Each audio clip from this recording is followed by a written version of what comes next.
humidade permanente de algunas zonas nas que hai filtracións de auga nas paredes, nas que aparecen estas datas chegando incluso a velar setas dentro das aulas. E goteiras desde o primeiro piso que ocupan unha porta que mete auga. Este problema foi informado en repetidas ocasións aos concelleiros responsables, solicitándose a ver a asistencia do persoal de servizos para arranxar o problema, o cal está sendo posposto e demorándose por demasiado tempo.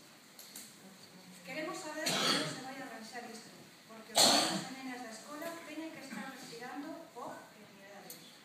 Estar en aulas con charcos, con musgo e setas, nunha situación de dificultade, incómoda e insán para os nosos fillos e fillas, para os usuarios da escola, que en algúns casos teñen 6 meses de idade.